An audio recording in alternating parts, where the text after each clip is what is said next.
Bénis soyez-vous les bien-aimés dans la foi. Je vous bénis dans toutes sortes de bénédictions et que Dieu vous permette de comprendre profondément les Écritures, que vous soyez vraiment animés de l'Esprit Seigneur et que vous viviez une intimité réelle avec le Seigneur. La série de notre enseignement que nous sommes en train de voir actuellement, il s'agit de la justice. Bon, avant de parler de la justice, il faut dire qu'on a vu un enseignement sur la vérité. Et nous sommes en train de voir les différentes armures dont le chrétien a besoin pour combattre, pour résister au diable, pour fuir le mal.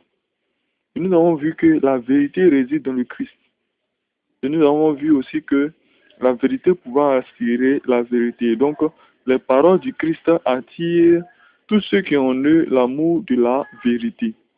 Et je parle du vrai Christ, je ne parle pas de ce Christ-là qui est mis sur les pancartes, sur les photos, sur les différents sites Facebook, les photos et les statuts, tout ça. Je ne parle pas de ce Jésus-là. Jésus qu'on peut toucher, qu'on peut manipuler actuellement. Et de ce Jésus-là dont on ne craint pas le nom, qui est profané dans la bouche de certaines personnes. Je parle du vrai Jésus. Ce Jésus-là qui est amour, mais qui est retourné dans toute sa souveraineté, dans une puissance incroyable. Voilà, donc c'est de ce Jésus-là que je vais vous parler. Et voilà, le Seigneur pouvait dire dans le livre de Deutéronome, il pouvait parler réellement de la justice. Donc nous allons commencer l'enseignement. Donc vous allez voir que la justice est pratiquée réellement par les enfants du Seigneur. Le Seigneur demande à ses enfants de pratiquer la justice.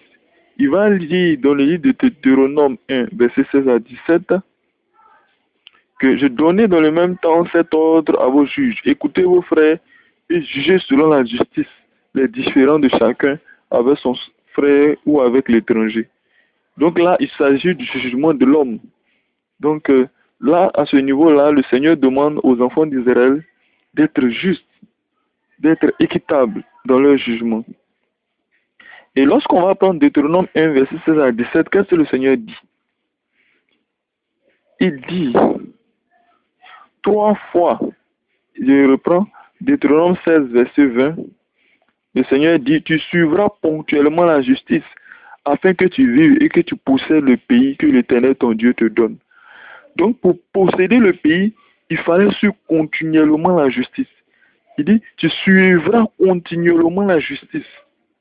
Vous voyez, il n'est pas possible qu'un enfant du Seigneur soit dans les rapines, dans le coup bas, dans le faux coup, dans les ken. Non, le Seigneur demande à ses enfants de pratiquer la justice. Et c'est d'un cœur pur qu'on pratique la justice. Ce n'est pas avec un cœur rempli de désirs, de convoitise, car nous avons vu dans les Écritures que la convoitise, c'est là qui mène au péché. Et vraiment, le péché mène vraiment, véritablement, au lieu de la mort. Voilà. Donc, mes bien-aimés, c'est un ordre du Seigneur, la pratique de la justice. Oui, dans le cœur d'un enfant du Seigneur, il ne doit demeurer que justice et vérité. Et nulle autre chose. Et nulle autre chose. Et nulle autre chose. Donc, mes bien-aimés, il faudrait pratiquer la justice. La justice ne se pratique pas en un temps. C'est tous les jours. Il faudrait que votre vie soit une vie de témoignage. Il faudrait que votre vie soit une vie réelle en Jésus-Christ. En Jésus-Christ. Voilà. Mais nous allons continuer. Nous allons prendre Ésaïe 33, verset 15 à 16. Ésaïe 33, verset 15 à 16. Vous allez voir que le Seigneur tient beaucoup à la justice depuis l'ancien temps. Ésaïe 33, verset 15 à 16.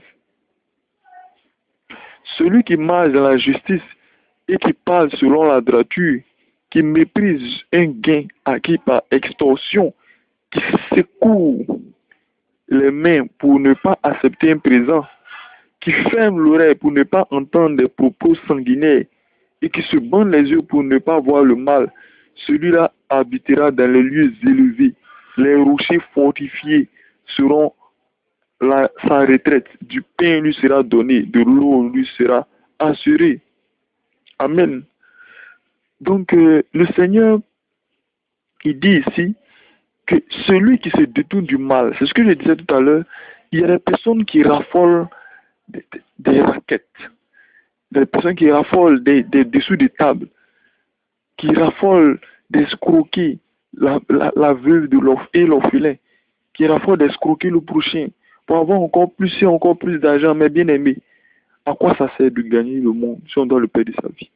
À quoi ça sert d'accumuler des richesses, des mauvaises richesses, et de quitter ce monde-là dans la tristesse, dans la désolation, mes bien-aimés? Cela est vain. Mes bien-aimés, cela est complètement vain. Donc, je vous exhorte donc à vous contenter de ce que vous avez, de pratiquer la justice en tout temps, dans vos jugements, dans votre manière de parler. Et je vais prendre maintenant un livre de la Nouvelle Alliance. Vous pouvez prendre Matthieu 23, verset 23. Le Seigneur dit: malheur à vous, scribes et pharisiens, hypocrites, parce que vous payez la dîme de la menthe, de l'âneth et du cumin, et vous laissez ce qui est plus important dans la loi, la justice, la miséricorde et la fidélité. C'est là ce qu'il fallait pratiquer sans négliger les autres. Amen. Donc là, le Seigneur est en train de dire que les pharisiens pratiquaient très mal la dîme dans le temps. Il n'est pas en train de dire qu'il faille qu'ils continuent de pratiquer la dîme, je le souligne,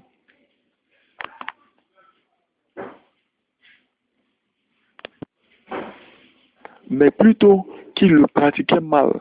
Le Seigneur est en train de leur montrer que dans toute la loi, tout le monde a échoué. Personne n'a plus véritablement pratiqué la loi. Personne. Et dans l'ancien temps, le Seigneur a donné la loi à Moïse. Mais aucun n'a pu respecter même un petit des commandements. C'est pourquoi le Seigneur Christ devait venir pour accomplir les commandements. Il dit ici aux scribes et aux pharisiens: vous pensez que vous pratiquez la dîme, mais vous le pratiquez mal.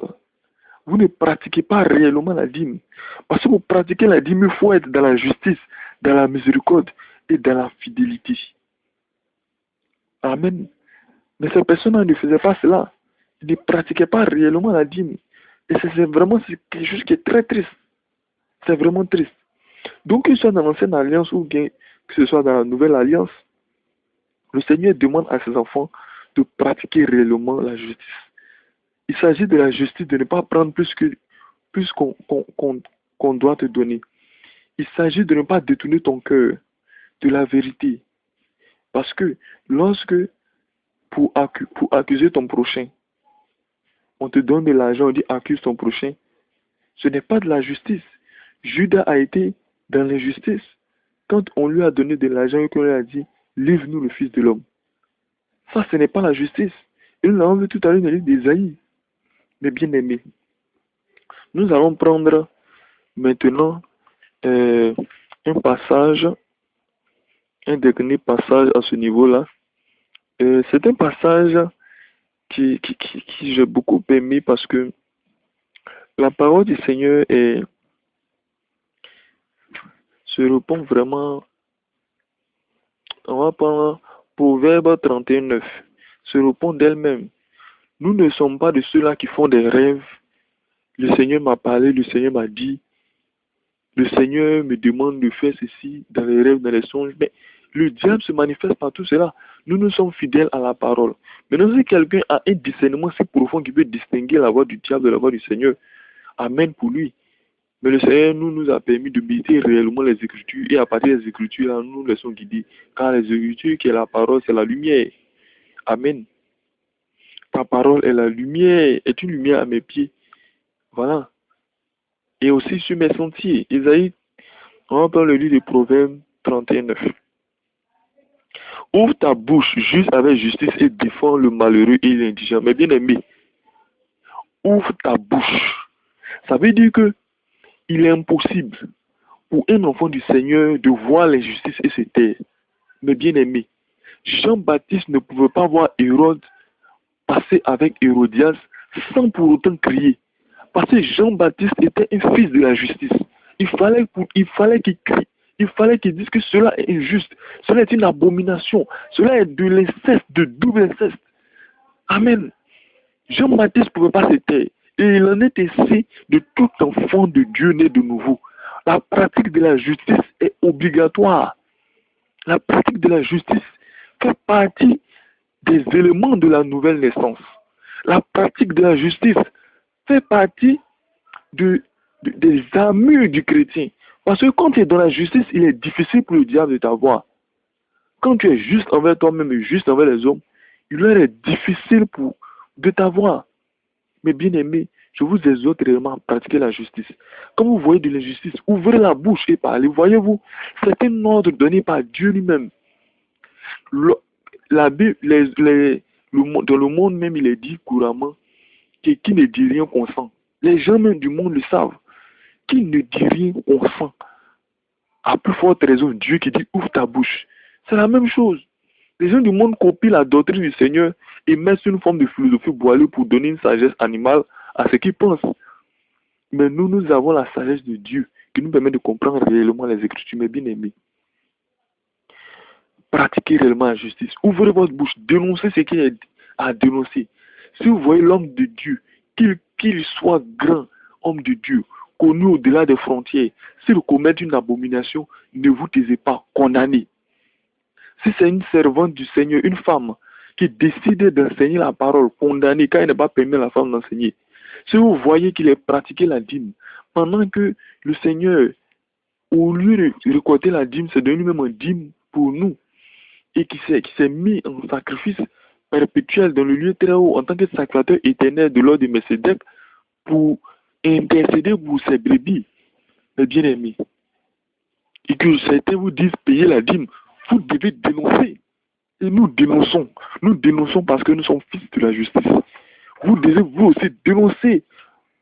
Si vous êtes fils de la justice, vous ne pouvez vous taire. Par crainte que vraiment si c'est un homme de Dieu, et vous aurez affaire à Dieu. Oui, le Seigneur veut que nous dénonçons. Bien aimé, c'est un ordre du Seigneur, je vous le dis. Quel que soit l'homme de Dieu qui sait, qu'il soit grand, qu'il soit énorme, mais s'il pratique l'injustice, s'il pratique l'abomination, dénoncez. Dénoncez, afin qu'il se répande. Vous croyez que dénoncer veut dire le piétiner? Non, mais dénoncer ainsi vous l'aidez. Voyez-vous, vous qui avez des enfants, simplement de par votre présence, votre enfant a peur d'agir. Mais ces personnes-là, il peut arriver, ces hommes de Dieu-là, il peut arriver qu'ils tombent dans les faiblesses de la chair ou de la solution du diable. Mais c'est de par votre opposition ferme et véritable qu'ils comprendront qu'ils sont dans l'erreur, s'ils sont des seigneurs, et ils se repentiront. Mais si vous n'avez pas de position ferme, ils auront l'impression par votre hypocrisie qu'ils sont dans la vérité, ils vont mourir pour aller dans le lac de feu. Mais bien aimé, vous serez aussi coupable qu'eux. C'est pourquoi il faut dénoncer avec vigueur, avec persévérance, jusqu'à ce que ces personnes comprennent. Amen. Quand je prends le cas de Chourakou et tout, ce frère-là qui est en France, qui annonce l'évangile là-bas, je ne suis pas contre beaucoup de choses qu'il dit, qui est véridique. Mais lorsque ce personnage-là a un logo, nous avons dénoncé le logo. Et aujourd'hui, ce matin même, lorsque je me suis rendu sur son site, je n'ai pas trouvé le logo. Donc, apparemment, ce logo a été effacé. C'est ça, dénoncer. Dénoncer. Continuer à dénoncer jusqu'à ce qu'il reste une église pure et sans tache. Vraiment, c'est cela. Nous ne pouvons pas nous taire. Nous ne pouvons pas nous taire. Nous, les fils de la justice, nous devons dénoncer avec force et vigueur. Mais bien aimés, voici, il s'agit là de la première partie et nous continuons tout à l'heure. Amen.